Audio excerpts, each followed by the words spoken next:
Buenas noches, comenzamos Milenio 3 y lo hacemos abordando un tema que creo, por la gran cantidad de mails y de mensajes que habéis enviado, interesa a casi todo el mundo, a los amantes del misterio y a los que son escépticos, las personas que desaparecen, las desapariciones inquietantes.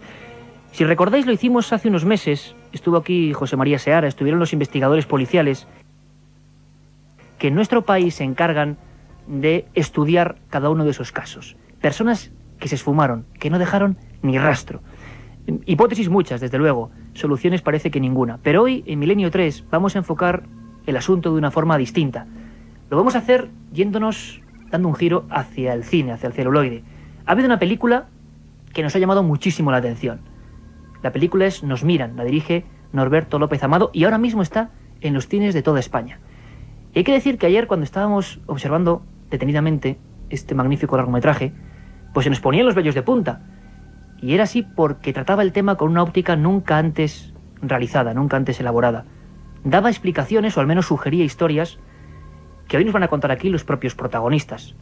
Hablábamos de desapariciones inquietantes, de esas personas para las que se acabó el mundo, aparentemente, que no dejaron ningún tipo de señuelo con el que seguir la investigación. Hay muchos casos, unos 3.000 en España, considerados dentro de este archivo. ¿Cómo se investiga? Lo contamos hace unos meses, pero ahora vamos a ver por qué unas personas del más alto bagaje dentro del cine español se meten en esta historia, qué les ha empujado a ello, qué han descubierto a lo largo de este rodaje, cómo ha vivido entre bambalinas toda esta historia. Vamos a hacerlo con Norberto López Amado, lo decíamos antes, que está aquí a mi derecha. Buenas noches, Norberto, bienvenido a Milenio 3. Hola, ¿qué tal? ¿Cómo estás? Tu primer largometraje. Mi primer largometraje, la verdad, una experiencia muy buena. Y además te has metido en un tema, bueno, a pecho descubierto y sin red, que nos ha dejado un poco impactados, el tema de las desapariciones. La primera pregunta es obvia, es ¿por qué este tema, no? ¿Por qué concretamente esta historia? Bueno, esta historia es que viene de una novela de Javier García Sánchez, que se llama curiosamente Los Otros. Y cuando leí la novela, pues me quedé tan inquietado, pues como estás contando tú cuando viste la película, ¿no? Dije, vaya historia más fascinante. Es decir, estas personas desaparecidos que no se sabe por qué se van. Y entonces en la novela los clasificaba el escritor como los raros, ¿no? Y entonces estos raros era el punto de partida que me inquietó muchísimo y pensé que si eso lo podía traspasar al cine, toda esa inquietud que me creó la novela, pues estaríamos delante de una película interesante, ¿no? Y vaya si lo has logrado. Los raros, decía la novela, nos miran, dice en esta película, y vamos a recordar mínimamente uno de esos casos que después de 15 años no tiene ningún tipo de solución.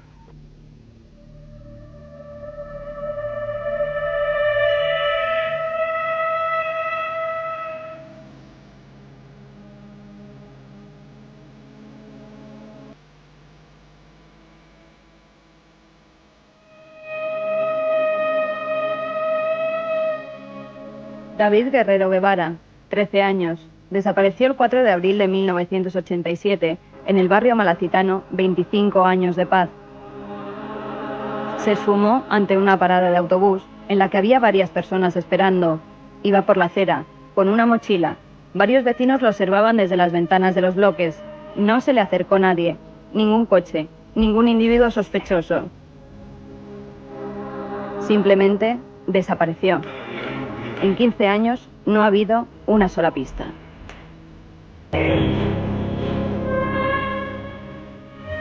David Guerrero, el niño pintor de Málaga. Su cartel empapeló todas las esquinas de barrios, carreteras y lugares de España. Sin embargo, ni una sola pista. Es más o menos parecido a lo que Carmelo Gómez estaba vislumbrando aquí entre libros y papeles. El caso de Juan Pedro Martínez Gómez, el niño de Somosierra.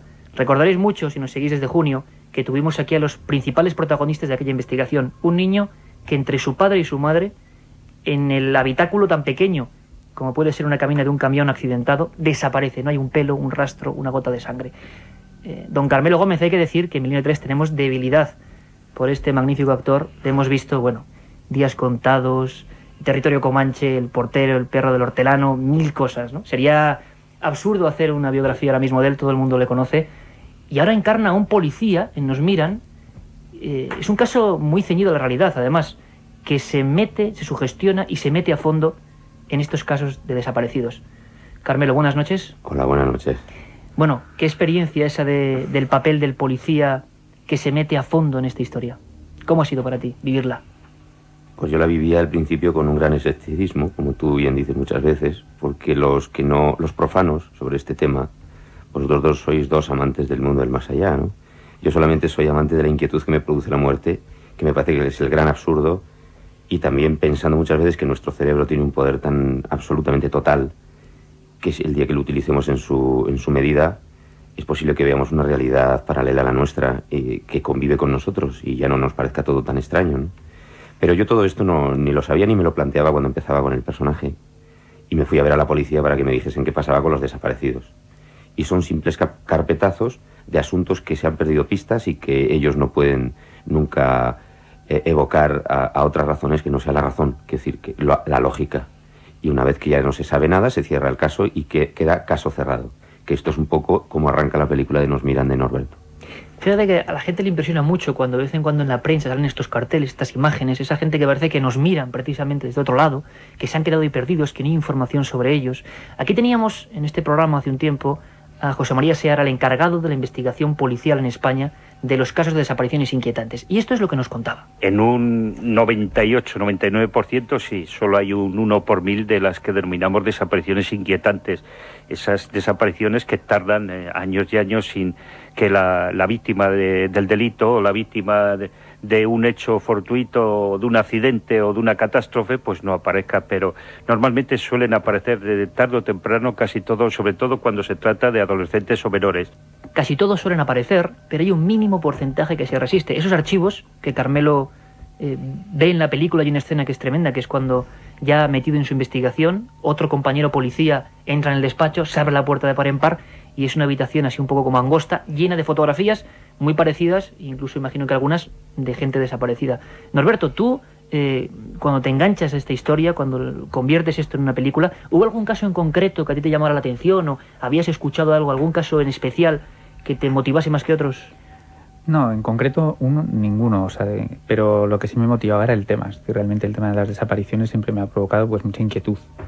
Y entonces, sobre todo es hacerte la pregunta, de ¿dónde está esta gente? ¿Dónde van? ¿Por qué se esfuman? ¿Qué pasa? Entonces, ahí es lo que comentaba antes Carmelo un poco, ¿no? Que esa posible realidad paralela es la que realmente me apasiona, ¿no? Hablabais incluso en la película, en algún momento, ahora veremos qué giro da esta película, que es muy interesante, de dónde puede estar esa gente. Hablabais se teoriza sobre dimensiones que pueden estar ahí, ¿no? Jugando con nosotros, que vemos de vez en cuando, que alguna gente muy concreta, por ejemplo, los niños, que son los protagonistas, pueden ver. A mí hay una frase de un director recién muy conocido, que es Jacques Tourneur, que decía que los niños veían fantasmas o ven monstruos por la noche. Los amigos imaginarios. Sí, esos amigos imaginarios, y él siempre decía que los mayores les decimos, es que no existen, tranquilo, duerme. Pero luego dejaba como puntos suspensivos, decía, quizás les estamos mintiendo realmente, ¿no? O sea que realmente a lo mejor cuando perdemos la mirada inocente que tenemos cuando éramos pequeños, pues esos niños pueden ver cosas que nosotros hemos perdido, ¿no? Y a lo mejor alguien mayor ya empieza a ver cosas y se puede creer que está loco. Y es difícil de contar, ¿no? Al salir del estreno, una cosa que me pasó muy curiosa es que alguien que estaba en el estreno se acercó a mí, me cogió las manos y me dijo, gracias por decir la verdad. Tremendo, eso era como para haberlo cogido y metido en la película, ¿eh? Exacto.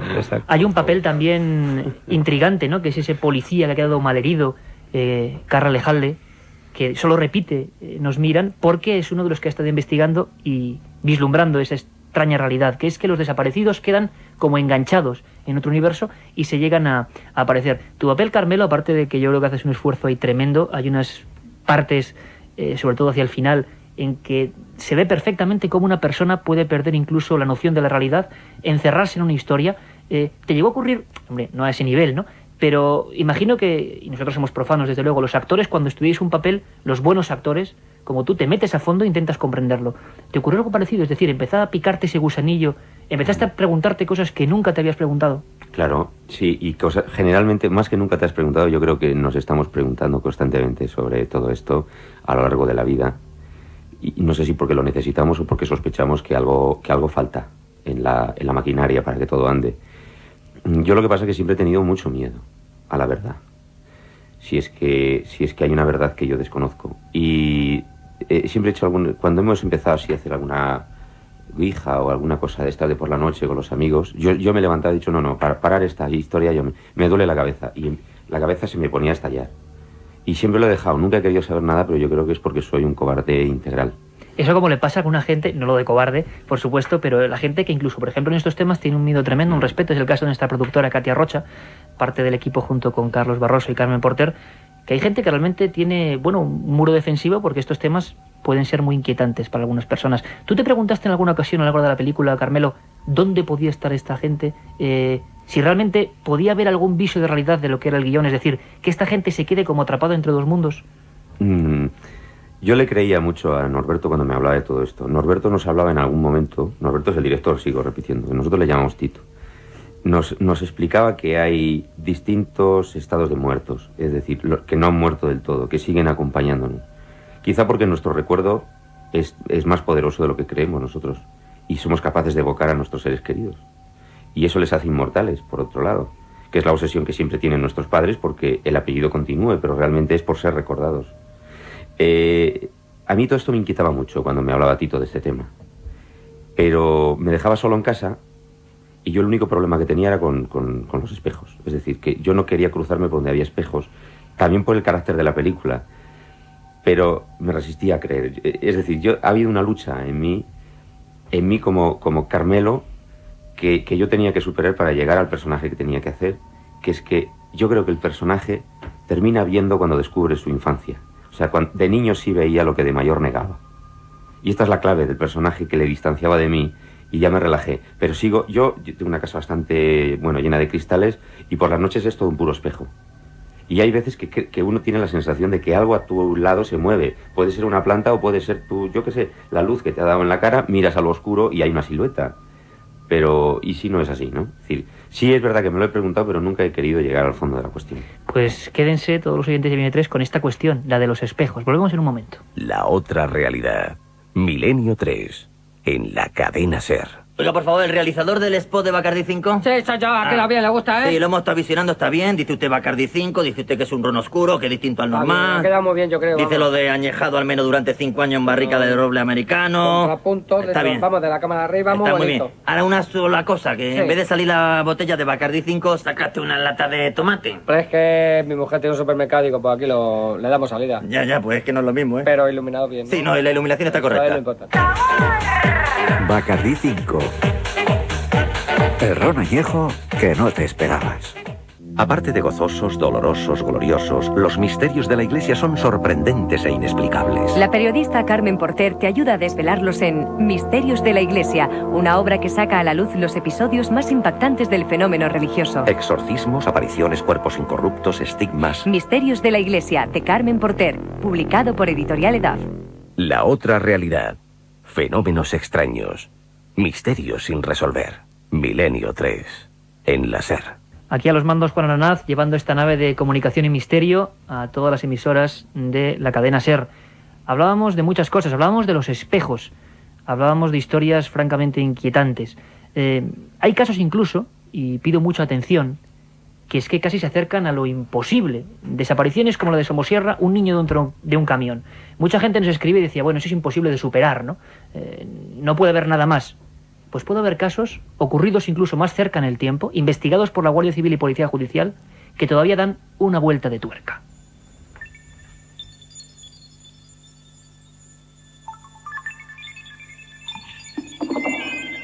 Josep Font d'Albús, desaparecido en 1997 en el cruce de camino rural, en las inmediaciones de La Escala, en Gerona. Dejó la puerta de su masía abierta, con los aperos de labranza y tareas a medio hacer. Era un hombre sin ningún problema. La huella de su vieja mobilette de 40 centímetros cúbicos desaparecía en el cruce. No aparecieron ni hombre ni máquina.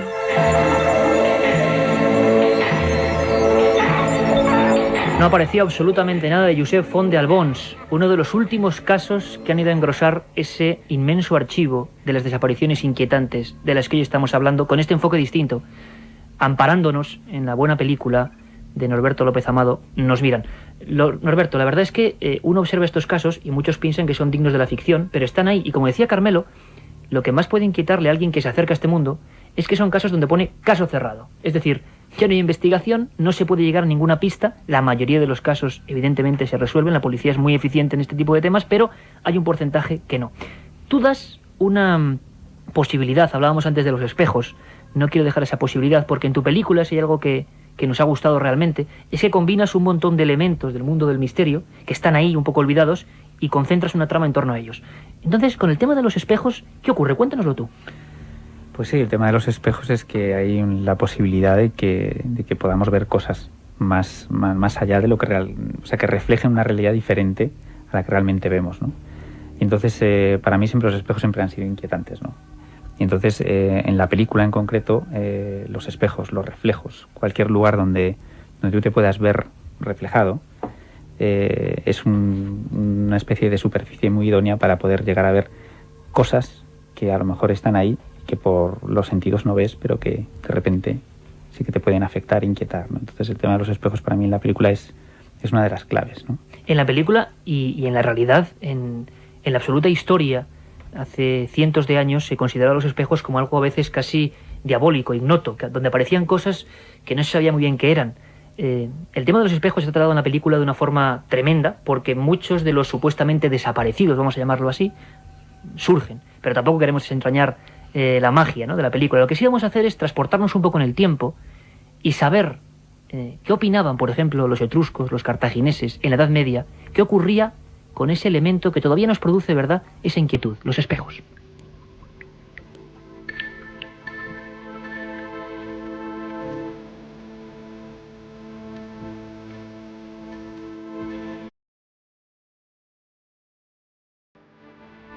Desde la más remota antigüedad, el reflejo de la propia imagen ha generado inquietud e interés en el ser humano.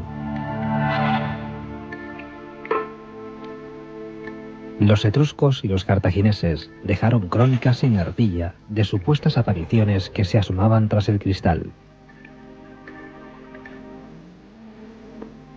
En la Edad Media hubo por lo menos 3 libros considerados malditos por la Inquisición española, en los que se hacía referencia a la supuesta visión de los difuntos tras una serie de complejas invocaciones desde el otro lado del espejo.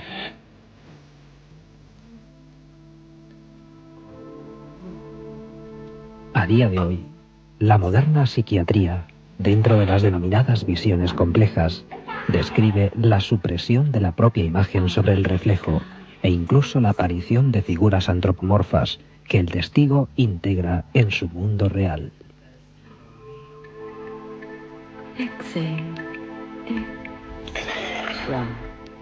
Carmelo, hablábamos de los espejos, de esa superficie que a ti te inquietaba, como a todos seguro, después de haber escuchado esta introducción de nuestro compañero Carlos Barroso. Juega un papel importante dentro de la película. Yo quería preguntaros, porque antes hablábamos un poco a micrófono cerrado, en alguna ocasión la inquietud en un rodaje, no sé si en este o en otros, ha ido más allá y tú te has sentido a veces un poco como partícipe de una historia casi que se podía contar en una película. Es decir, a veces, o en esta misma de Nos miran, no sé, esa inquietud llegó a apoderarse un poco del plantel de actores, de cuando, por ejemplo, rodabais en esa casa que era un poco así como sombría, ¿no? Sí, había algo con los niños, fundamentalmente. El sitio donde rodábamos era bastante tétrico y la verdad es que ambientaba muy bien la película que estábamos haciendo. Era un viejo colegio de niños huérfanos, en el que, bueno, había sido duro porque en aquella época los niños los trataban muy mal. Eso es lo que sabíamos. Y los niños tenían sus juegos, aparte de nosotros del rodaje, para descansar. Y terminaron jugando con Charlie. Charlie es un personaje inventado por los niños, por los personajes niños en la película. Entonces tenían un teatrito donde jugaban con Charlie a contar historias que ellos mismos escribían y se inventaban. Y empezaron siendo historias de niños y terminaron siendo historias más serias. Es decir, de niños también, ¿no? Pero jugando ya un poco con el mismo material de la película, con asuntos sobre más allá. Porque hicimos un programa hace un tiempo sobre cine maldito, porque la gente a veces, claro, no sabemos qué viven los actores, cómo lo viven ellos desde dentro, los directores, la gente. Ese clima es como cuando, por ejemplo, estamos aquí, ahora en torno a una mesa, en el estudio 1 de la cadena SER, en esta oscuridad, Y realmente, claro, creamos un clima, ¿no? Es como en esas acampadas, ¿verdad, Carmelo, que todos hemos vivido, o esos lugares donde alguien empieza a contar algo de miedo, cambia el entorno, cambia el clima, algo ocurre, y luego uno no se atreve a ir a un sitio solo. ¿Eso puede llegar a ocurrir dentro de una película? ¿Te ha ocurrido a ti personalmente en alguna ocasión? No hay cosa menos íntima que el rodaje de una película. Entonces es difícil que eso ocurra porque no hay ni el silencio ni las circunstancias necesarias. Además, yo creo que si alguien se tiene que aparecer, no va a aparecerse en un sitio con tanto algarabía y con tantas luces y con tanta disparidad de personas como hay en un rodaje.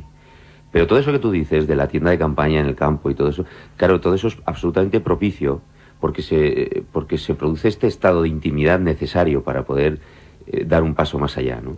En el rodaje, desde luego, eso es imposible que ocurra. Yo te quería preguntar una cosa, Norberto. ¿Tú en alguna ocasión sí que has vivido esa inquietud o incluso has vivido alguna de estas historias curiosas que luego ayudan más para intentar componer una trama? Sí. Yo lo que pasa es que yo, como soy bastante creyente en estas historias, ¿no? Pues sí, a mí tuve una experiencia peculiar, ¿no? La más peculiar que he tenido fue en un hotel en Bilbao. Y realmente yo oí pasos alrededor de mí. Una noche que llegaba de un rodaje muy cansado, llegó a oír pasos alrededor de mi cama. Y yo dije, ¿pues esto qué es? Creí que me querían hacer una broma. Y me acuerdo de la inquietud que tenía porque al lado de la cama había un espejo enorme, ¿no? Y de nuevo vuelve a aparecer el espejo y oí pues como una especie como de respiración tremenda muy cerca, ¿no? Entonces encendí rápidamente la luz y dije, al cabo de un rato, dije, pues qué tontería esto me lo estoy inventando. Volví a apagar la luz como intentando ser racional, ¿no? Y al cabo de un rato pues lo mismo. Hasta tal punto que salí corriendo de la habitación y me vi en el pasillo en pijama, un poco intentando avisar al productor. Y dije, ¿pero qué le voy a decir? Que hay un fantasma en mi habitación. Esto no puede ser, ¿no? Pues la noche dormí con la luz encendida y lo que sí no hice y me arrepiento es que debía haber preguntado si había muerto alguien allí pronto, ¿no? Bueno, no digamos el hotel porque nunca sabemos si es que no va a ir nadie o va a ir mucha más gente, yeah. Porque eso es verdad, puede ocurrir, ¿no? Son casos que evidentemente más o menos en alguna ocasión u otra nos han ocurrido a todas las personas. Y a veces la gente ve a los profesionales del cine como personas pues muy lejanas, ¿no? Porque es así, personas que idolatran, que están muy lejos, pero que sabemos, hombre, son tan humanos como el que más y que han vivido este tipo de historias. Tenemos al otro lado del hilo telefónico a Itziar Bollaín, que es la protagonista también, junto con Carmelo, de esta película de Nos miran, y ella encarna un papel de, bueno, pues la esposa de ese policía absolutamente metido hasta el tuétano en el tema de los desaparecidos. Pero es que incluso Itziar sí que nos podría contar, aparte del magnífico papel que hace, por supuesto, nos podría contar muchas más cosas de lo que hemos empezado a meternos ahora, ¿no? De las interioridades en las que hemos empezado a sumergirnos ahora. Itziar, buenas noches, bienvenida a Milenio 3. Hola, buenas noches a todos. Pues bueno, estamos aquí hablando no solo de cine, y ni mucho menos de la película, sino hablando de muchas más cosas, de cómo personas normales y corrientes, por ejemplo actores, por ejemplo directores, pues se han encontrado con el misterio. Este es un programa de gente que se encuentra con el misterio. ¿A ti te ocurrió algo? Te he escuchado en alguna ocasión contar que tuviste también alguna experiencia importante de este tipo, ¿no? Sí, pasa es que como no me creo mucho a los fantasmas, yo le doy una explicación, pero sí, me pareció ver uno, una vez, en la puerta de mi habitación, que me estaba mirando. Pero así, nos lo cuentas así de... sí, pues ¿Cómo ocurrió, Itziar? Porque... Pues estaba estudiando, me parece, era de noche, con una lámpara sobre la mesa, y de repente noté una presencia, pensé que era mi hermana o mi hermano, y cuando me di la vuelta, vi que había una figura, una sombra así blanquecina, en el quicio de la puerta, y que me miraba. Y yo le miré, y nos miramos un momentito, me pareció que no ni era ni malo ni bueno, o sea que simplemente tenía curiosidad, y después hizo pen y se marchó. Un caso, la radiografía de tantos cientos de casos de todo tipo de personas, en todo tipo de oficios, con todo tipo de categoría social, podemos decir, para la gente nos entienda que ha vivido igual exactamente como tú. Itziar, ¿esto sirvió de alguna forma, una persona con tu bagaje como actriz, para que hicieras la película de otro modo, para que te lo tomases de otro modo o no? Pues la verdad es que no me acordaba, hasta que nos pusimos a hablar con Tito y con Carmelo de que si tú has visto, de que si tú has dejado de ver, se me había olvidado. No, la verdad es que no, aparte que es que mi personaje en la película es muy realista, tiene los pies muy en la tierra, no ve los fantasmas, y lo que ve es que Carmelo se deteriora y que se pone cada vez peor y que se le está yendo la olla. Eso es un poco su preocupación. O sea, en la película, ¿no? Que él se mete dentro... La vida real, Carmelo tiene la cabeza muy bien puesta. No, en la película, claro, que lo que ve es que el personaje que interpreta que se está volviendo loco, y eso es lo que le preocupa, pero yo no tenía que sugestionarme especialmente con los fantasmas. ¿A ti qué te pareció la historia en sí, la posibilidad que nos plantea Norberto de que las personas que desaparecen, hemos hablado aquí, de algunos casos reales, rotundos, con documentos impactantes, que pudieran quedarse ahí? Estamos planteándolo, por supuesto, como hipótesis, ¿no?, con lo que plantea la película, que se quedaran ahí en algún otro plano, quizás, bueno, daría una explicación probablemente a lo que tú viste, ¿no? Sí, hombre, yo sí que creo que nos quedamos en algún sitio. Esto de morirnos y ya está me parece raro, porque somos muchas cosas. Tenemos energía, tenemos, no sé, nos quedamos de momento en la memoria, ¿no?, de la gente. Ahora ya, quedarnos alrededor y con mala leche, eso ya no lo sé, no me lo pregunto por qué. A lo mejor nos quedamos bien, o a lo mejor nos vamos del todo, no lo sé. Eso ya tengo mis dudas. Yo creo que eso es más nuestro miedo, ¿no?, a qué pasa con nosotros. Iciar, no sé por qué, no me creo tanto que nos quedemos así como mirando mal, ¿sabes? Pues Iciar, lo que planteaba más o menos la película, pues muchísimas gracias por tu testimonio, queremos felicitarte por el papel que haces y os deseamos además muchísima suerte con esta película, que lo que tiene, y eso siempre hay que valorarlo, es la innovación, ¿no?, de plantear cosas nuevas y de hacerlo aquí en este país, que creo que nos merecemos también ahondar en el misterio. Muchísimas gracias, Iciar, por estar hoy con tu testimonio en Milenio 3. Muchas gracias a vosotros. Milenio 3, en la cadena SER. Din don din, último aviso para el pasajero Gervasio Pons. Llevamos 20 minutos esperándole en el avión, juez, ya le vale, ¿no? Din don din. Aguante un poquito, que me acabo de pedir un Bacardí 5, hombre. Din don din. Oiga, Gervasio, que ya está bien, ¿no? Din don din. Voy, que Bacardí 5, hombre, que está añejado en barrica de roble americano, no voy a tirar la cosa. Din don din. Gervasio, nos vamos. Una lagrimita me queda. Ah, se siente. Din don din. ¡Ve que trefe! Bacardí 5. El ron añejo que no te esperabas. La otra realidad. Fenómenos extraños. Misterios sin resolver. Milenio 3. En la SER.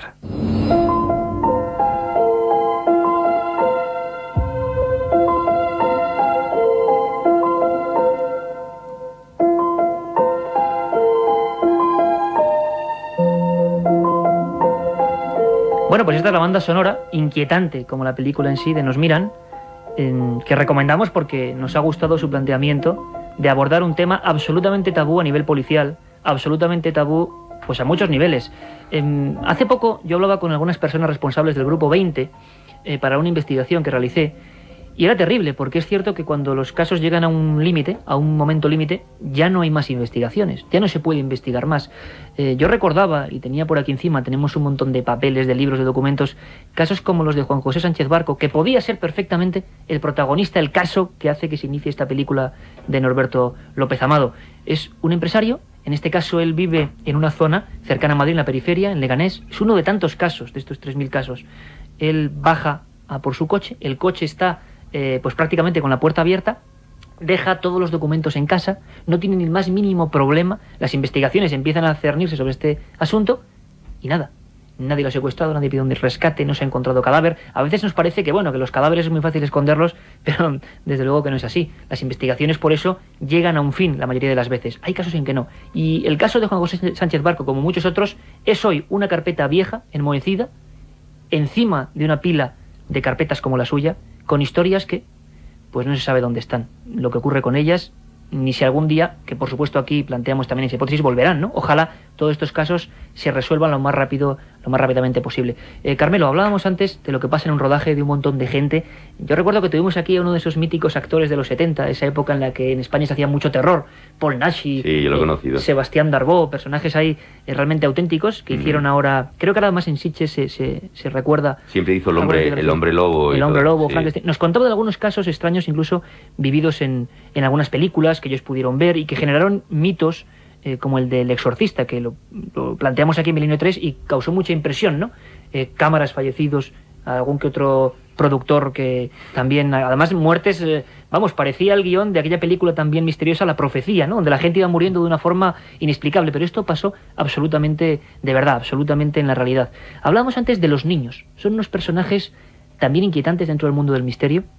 En la película aparecen niños constantemente, tú eres un niño que tiene también algún tipo de visiones, es decir, observas cosas. Los niños nos han generado siempre, pues esa sospecha, ¿no?, de que tienen un entorno mágico, una realidad mágica en torno a ellos. Cuando te has metido en la película, también te lo has preguntado en alguna ocasión. ¿Ven cosas que nosotros no vemos o se las imaginan?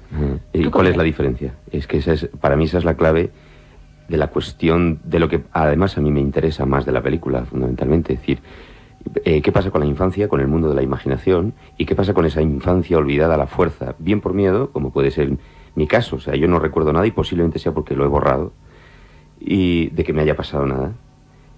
Y este personaje le pasa lo mismo. De repente recupera el niño, cuando recupera lo que el niño veía y él había borrado. Entonces, él se negaba a creer en todo eso porque no creía en su infancia. Yo creo que el mundo de la imaginación, y no sé cuál es la frontera entre la imaginación y la realidad. A mí cada vez que navego más en este oficio mío, yo creo que me cuesta más trabajo entender dónde está la diferencia. Y lo mismo yo creo que le pasó a Hitchcock, lo cual me relaja mucho. Es la imaginación la que crea la realidad. La realidad existía antes de poder pensarla nosotros. Schopenhauer. Estamos hablando de referencias bastante poderosas, ¿no? Pues yo creo que no. Yo creo que nos empeñamos en intentar explicarlo todo, pero en el fondo, como no podemos, pues jugamos a que todo lo que no se vea con los ojos y todo lo que no se pueda razonar no existe. Sin embargo, todos creemos en Dios o en un Dios, o creemos que la fe es la que explica todo, sin tener que ver ni creer en nada más que por sí mismo, por ciencia infusa, porque tenemos esa necesidad. Y también tenemos incluso la necesidad del miedo. Y bueno, pero estamos hablando de los niños. Los niños tienen todo eso. Tienen sus sueños, tienen sus pesadillas, pero siempre quieren contártela. Yo tengo una hija y se levanta por la noche, ahora está en la edad de las pesadillas, y me da unas tabarras terribles. Pero ella necesita contar la pesadilla. Y luego se tira 3 días contando la pesadilla. Hay un cierto gusto por imaginarse, o quizá por contar lo que ha vivido su imaginación, ¿no? Y la diferencia no sé dónde está. Porque cada vez que nos sumergimos en el sueño es otra incógnita, ¿no? No sabemos realmente, por mucho que nos expliquen, a dónde vamos, qué vivimos. Quizá la filosofía, Carmelo, de este programa en concreto, de este programa de periodismo de sucesos, es que creemos que no todo ha sido explicado. Es decir, que hay franjas de esta realidad que se nos escapan, ¿no? Y que hay que indagar para saber qué son.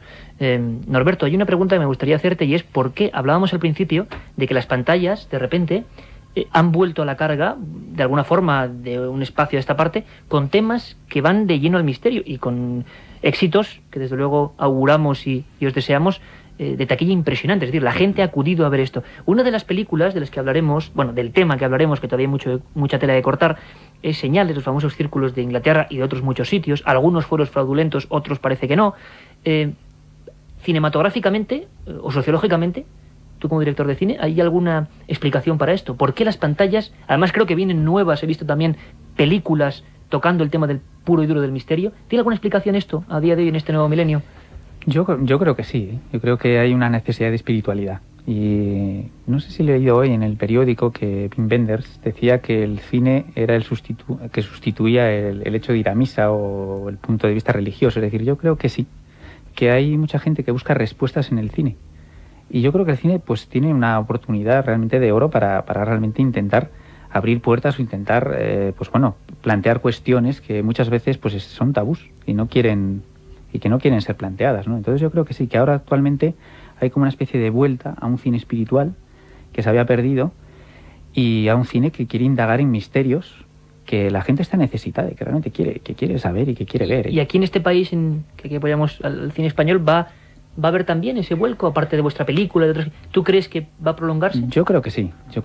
Espero que Nos miran vaya muy bien y que sea un acicate para que surjan muchas más películas de este tipo. Y a mí, si me dejan, yo voy a seguir indagando. Es un tema apasionante que además nos toca en nuestra fragilidad de seres humanos, ¿no? Lo desconocido. Todo lo que nos envuelve, muchas cosas son desconocidas. Mira, yo hace poco, no tiene nada que ver, pero aquí estamos en una charla entre amigos, estaba en alta mar haciendo un programa en directo desde allí en busca del calamar gigante que se ha recuperado en Asturias, ¿no? Intentando filmarlo en vivo con cámaras a 1000 metros. Cuando sacaron un calamar de más de 8 metros, yo pensaba en la frase de hace apenas un siglo que le llamaban a Julio Verne visionario, ¿no? Por hablar de calamares, de arquiteutis gigantes. Y esto existe, está ahí abajo y no sabemos nada. Por lo tanto, quizá la ciencia, la tecnología, la comunicación nos vaya abriendo nuevas puertas. Carmelo, tú eres un leonés de pro, eres de una zona relativamente mágica, muy concreta dentro, bueno, por muchos niveles, ¿no? De este país. Hay zonas concretas, por ejemplo, La Cabrera, hablábamos antes de que tú conocías esa zona áspera, dura, donde la supervivencia se la han ganado peleando mucho contra el propio terreno. Tú, por ejemplo, conocías, habías escuchado, sabías historias. ¿Sabes, por ejemplo, que en esa parte de León y en las Médulas también hay tradiciones de lo que estamos hablando hoy, de aparecidos. Incluso la gente, hablaremos de ello, lo adelanto, hay una leyenda que ha dado la vuelta al mundo, leyenda o realidad, que es la Santa Compaña, la aparición de varias figuras como en una fila. La gente piensa que es solo propia de Galicia, hablaremos de ello, ¿no? Con testigos que dicen haberla visto, y además testigos que desde luego yo creo que no mienten, ¿no? Absolutamente rigurosos. Pero en León, precisamente en esas zonas que te he contado, hay como una traspolación, quizá por cercanía, de esas apariciones. De apariciones que además al verlas causan presagios o adivinan hechos beneficiosos o malignos. Es decir, León, aparte que es un enclave templario tremendo, es un lugar donde, no sé si desde la niñez, habías bebido o escuchado o te habías, sentido ahí inmerso en alguna de estas historias desde pequeño, o habías oído comentar. Aunque tú eres de Tierra de Campos, creo, ¿no? Sí, yo soy de Tierra de Campos, pero está heredando un poco eso que tú estás diciendo. También Camino de Santiago es como la mitad del camino y siempre con gente que viene, siempre de gente de paso que trae historias. Y antes se heredaban esas historias, ahora ya no. Van con su bici y se marchan sin comentar nada y sin haber dicho hola. Pero antes no, y además era un lugar de juglares también, que traían historias, ¿no? Allí lo que estaba en la calle presente, yo nunca oí, sí, pues alguna niña que veía cosas así que estaba atemorizada, siempre ha habido y todos tenemos memoria de esto. Pero lo que sí estaba muy, muy, muy en la calle es que a los niños se los controlaba con el miedo. Y entonces era la constante invención de personajes, pues el más popular es el hombre del saco, pero siempre personajes que aparecen y desaparecen de forma misteriosa y que se pueden llevar niños. El hombre del saco, Carmelo, que sabes que tiene un origen real. No lo sabía. Sí, una persona que era de Almería y que, robó aquella historia famosa de los sacamantecas que se comerciaba con sangre de niño, que es una historia terrible y oscura de la que también hablaremos de nuestro país en una época muy concreta, y eso generó que en otros puntos, donde igual no hubo casos, sí se trasladara esa historia, ¿no? Sí. De un hombre llevando en un saco a un niño atravesando Almería de noche, que Almería, imaginaros el paraje, ¿no? La escena que podía ser aquello. Pero entonces había ese tipo de historias, ¿no? Se comentaban. Sí, claro, yo creo que era también, ese es el régimen policial, en definitiva, que la policía está como justificada porque hay otra cosa más poderosa que es el miedo. Entonces así es como nos controlaban a todos con el miedo. No vayas hasta allí porque allí es donde desapareció aquella niña que luego nadie conoció ni nadie vio, pero existe el mito de la esquina de la casa de la señora Teria, ¿entiendes? Que es como aquello de ese es el lugar malo. O las entretorres también, que se decía mucho en mi tierra. Las entretorres sería como ese sitio que te sientes abducido por una energía, y son 2 torres de 2 iglesias, porque mi pueblo está plagado de iglesias, es un románico mudéjar muy interesante. Hablamos de Sagún. Sí, hablamos de Sagún. Y allí, pues eso, como que había una energía poderosa, superior, de que la gente enfermaba de forma sorprendente y milagrosa. Yo me acuerdo muy bien que mi madre, cada vez que cruzaba las entretorres, como ella les llamaba, nos tapaba todos de una forma casi... No era solo por el frío, por la corriente que había algo supersticioso en todo eso. Y todos los pueblos de León tienen un punto con la superstición muy poderoso, ¿no? A ver si yo he planteado aquí, y sé que hay gente de León que nos escucha dentro de la cadena SER, a ver si hacemos un programa desde las médulas. Ya lo he planteado aquí, poder hacerlo en directo, y desde luego estáis absolutamente invitados. Norberto, la idea sería no desentrañar más la película, que la gente vaya a verla, desde luego un planteamiento distinto del mundo de los desaparecidos, y hay que decir que yo, al menos como periodista interesado en estos temas, un planteamiento tremendo, basado en hechos reales, con los que se genera una trama que bien puede ser tremendamente real. Es más, hay casos que incluso parecen más de ciencia ficción reales en los archivos. ¿Vas a seguir por esta línea? Si te vas a plantear nuevas historias de este tipo. Sí, la verdad es que sí, es el género que me gusta, y ahora estoy preparando otro proyecto que se llama El Séptimo Invierno, que también pues entra de lleno en temas estos, que es mi tema. Hay una cosa, antes de despedirnos, que me gustaría comentaros. Hace un tiempo, esto ya va a generar prácticamente una leyenda urbana, esas historias que son falsas pero se consideran reales, que eso es otro programa tremendo. Yo tengo un error, que es que siempre digo que eso es otro programa y luego tenemos que hacer todo este tipo de programas, ¿no? Las leyendas urbanas, que son tremendas, historias que creemos reales y que se han generado por mitos entrelazados. Una de ellas apareció en un periódico hace un tiempo, me gustaría preguntarlos por si sabíais algo de la historia, y era queremos hablar con él, de un director también, creo que Noel, Nacho Cerdá, que estaba haciendo una investigación sobre un terrible cineasta gallego de los años 70, que moría en extrañas circunstancias, y que en su película pues aparecían cosas extrañas, la gente que veía esa película fallecía, y al parecer esto creo que era, no era todo lo real, pero se estaba dando a conocer como un documental real, ¿no? ¿Conocéis algo de la historia? No. Pues a ver si el día que traigamos aquí a Nacho Cerdá y que nos cuente también ese traslado del cine, ¿no? Oscuro, jugando entre la realidad y la ficción, a ver si podéis venir también y charlaremos con él.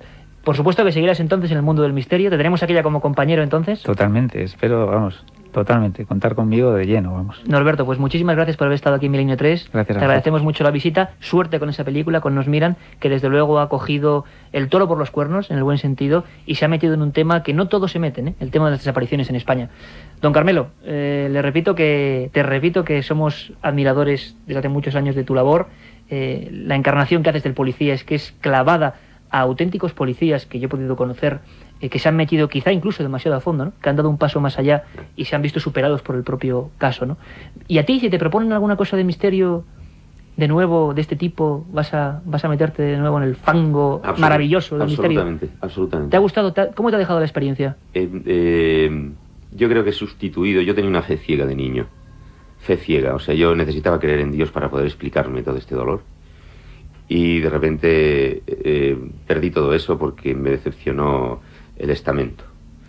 Y entonces ahora de repente he encontrado con esta película, y más hablando sobre ella y meditando sobre ella que cuando leí el guión, porque cuando yo leí el guión vi una cosa de miedo, bueno, y de terror, una película de género con todos los ingredientes del género, pero luego la película tiene un sustrato existencialista poderoso, y a mí eso es para mí esa es la médula y la clave de mi existencia, o sea, poder vislumbrar que no estamos aquí solos y que lo que hacemos tiene unas consecuencias, y eso es muy importante saberlo. Carmelo, pues muchas gracias por esta primera visita a Milenio 3. Esta es tu casa, esta es vuestra casa, y os deseamos, lo hemos dicho, toda la suerte del mundo, que la película vaya miel sobre hojuelas, sí. Y que tú además, a pecho descubierto y sin red, como decíamos antes, te metas también más en el mundo del misterio, porque sabemos que hagas lo que hagas va a ser un trabajo de actor fenomenal. Tengo una película con Tito, que es de la que él ha hablado, El séptimo invierno, y tengo muchas ganas de meterme en eso, otra vez. Pues muchísimas gracias, toda la suerte del mundo, y siempre invitados a esta casa, a la cadena SER, Milenio 3. Gracias. Muy amables. Gracias. Un viaje en busca del misterio. Milenio 3, en la SER. Y llegados a este punto, solo podemos intentar vislumbrar lo que ha pasado esta semana. Una semana, como casi siempre, pródiga en hechos insólitos, curiosos, desconocidos. Es el informativo que nos trae Carmen Porter y Carlos Barroso.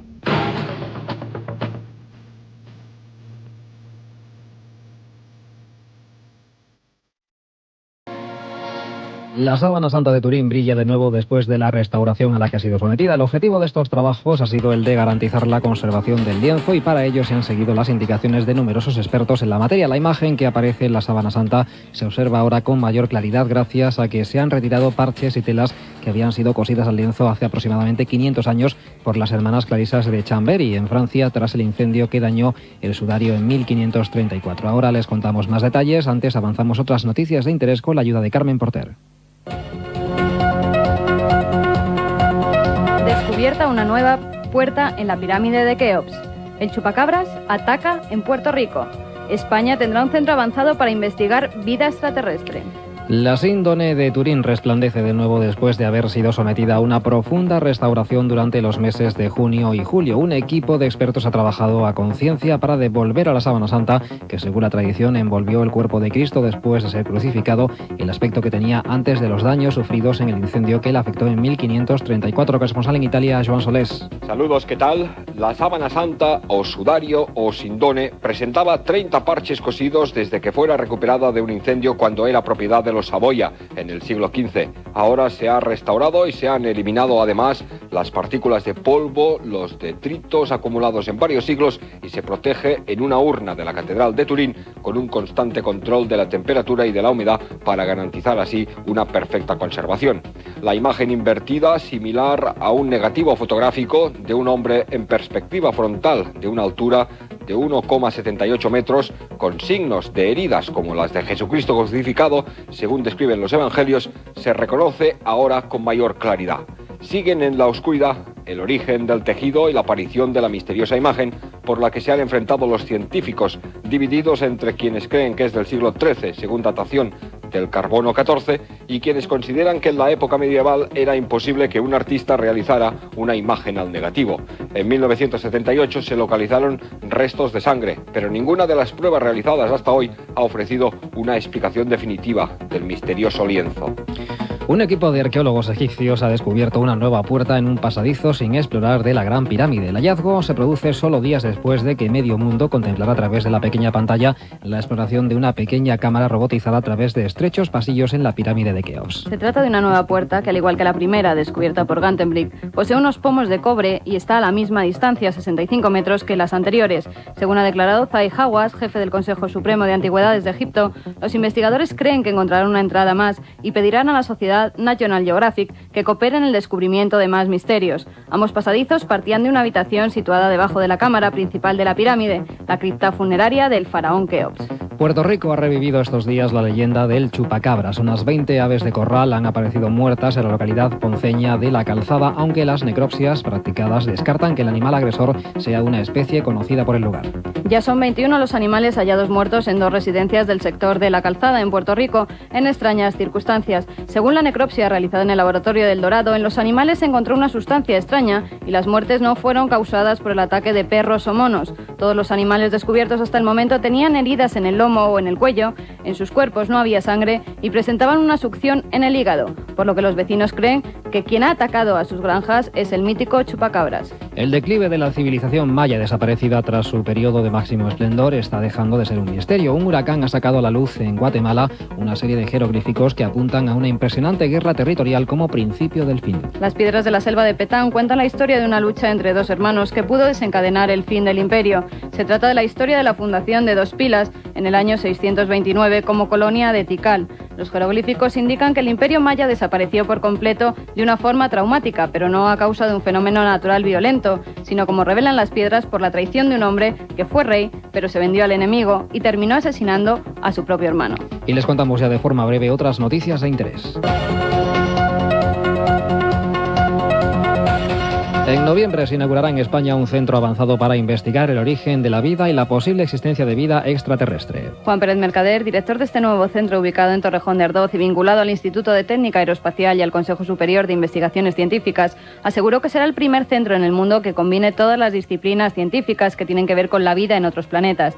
Mercader también recalcó que partimos de un principio. La vida tiene que ser la evolución lógica de las leyes del universo. Por lo tanto, no solo puede estar aquí. Conmoción en Londres por la aparición de un círculo misterioso en un campo de cultivo de los Kew Gardens. Según David Shutton, editor jefe de la publicación Fortean Times, ha declarado que no cree que seres extraterrestres o fuerzas mágicas hayan sido las responsables del extraño círculo. Se cree que ha podido tratarse de una simple broma o un interés comercial debido al estreno de la película Things, aunque los expertos opinan que por el momento no se puede aseverar que no haya ningún misterio sobre el asunto. Pues por hoy es todo. Recuerden que dentro de una semana volvemos a encontrarnos con más noticias en Milenio 3. Y con esta sintonía tan peculiar, tan nuestra, pues ponemos rumbo final, recta final al Milenio 3 de esta semana. Carmen Porter, un montón de mails de gente que nos sugiere cosas. ¿A qué dirección? A milenio3@cadenaser.com. Milenio3 con número @cadenaser.com. Hasta allí, fíjate qué casualidad, nos ha llegado un mail que nos pregunta sobre el tema que hoy tratábamos, sobre las desapariciones. Chema Barbeito nos dice que si existe alguna posibilidad de consultar los archivos del Grupo 20 sobre el caso de Somosierra.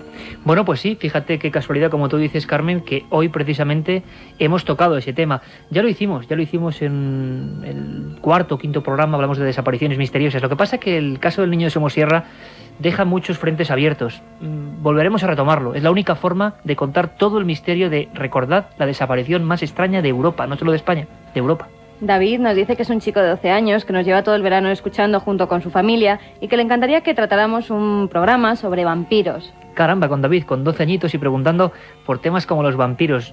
Va a ser uno de los programas estrella dentro de poco, no podemos calcularlo exactamente, siempre estamos también ceñidos a la actualidad, pero me gustaría adelantar a toda la audiencia que hay 2 tipos de supuestos, siempre claro, vampiro. Hablaremos del vampiro legendario, del famoso Drácula de Bab Tepes, de los llamados no muertos, y también hablaremos de los vampiros reales, es decir, personas que en España comerciaban con sangre, bebían la sangre porque les consideraban un producto, digamos, que rejuvenecía su interior. Ha habido auténticos vampiros comerciantes de sangre y de grasas, aunque parezca escabrosísimo, en este país. Y comentaremos algunos de los casos más increíbles de estos verdaderos upiros o vampiros. Óscar García Fernández nos dice que le gustaría que algún día abordásemos el tema de la magia negra, el satanismo y los exorcismos. Hombre, pues temas un poco duros, que a mí desde luego me ponen un poco mal cuerpo, ¿no? No nos gusta tampoco difundir cosas desde luego hacia el mal, ese no es nuestro cometido y creo que eso no lo vamos a hacer. Sin embargo, el tema de los exorcismos sí es curioso. Es un asunto donde la Iglesia está metida muy a fondo, donde siguen ocurriendo hoy en día y creo que ya lo comenté en alguna ocasión. A día de hoy, por ejemplo, en Barcelona hay un exorcista oficial de la Iglesia Católica. Hablaremos con ellos y nos comentarán los casos más increíbles. Casos donde, por ejemplo, niños pequeños hablaron en idiomas como latín o arameo. Bueno, cosas increíbles, pero eso de magia negra y satanismo yo creo que se nos escapa un poco. No queremos tampoco difundir cosas malas para nadie. Pablo Campoy nos dice que dónde podríamos conseguir el programa, el que se habló, dónde podría él conseguir el programa donde se habló del misterio de la Diputación de Granada. Bueno, pues ahora, por ejemplo, estamos subiendo, con el permiso, por supuesto, de la cadena SER, a ikerjimenez.com, www.ikerjimenez.com, varios programas de Milenio 3 para la escucha a través de la red. Sabemos que sois muchos los que nos preguntáis cómo algunos programas que se han perdido, que no habéis podido escuchar, cómo acceder a ellos a través de Internet. Bueno, esa es la dirección, www.ikerjimenez.com. Y Katia Rocha, hay un contestador también para toda la gente, ¿verdad? Un contestador que no para de sonar, 91 532 45 32, para que nos dejen sus mensajes, sugerencias, quejas, en fin, lo que quieran. Y los ganadores del sorteo de la semana pasada, que anunciábamos esos dos libros, el de JJ Benítez y el libro de Rojas Marcos sobre el 11 de septiembre. Son los ganadores Peregrino Gracia, Lorena Cerro y José, Javier Ron e Isaac Ramírez Riomero. Esos son los ganadores afortunados de los libros y que nos sigan mandando emails, que nos sigan llamando a este 91 532 45 32, porque la semana que viene sortearemos más libros. La semana que viene, mucho más. Esto ha sido hasta aquí, Milenio 3. Os esperamos dentro de 7 días. Ha concluido Milenio 3. Una cita con lo misterioso y lo sobrenatural que volverá dentro de 7 noches. Bacardí. Conspira con la noche.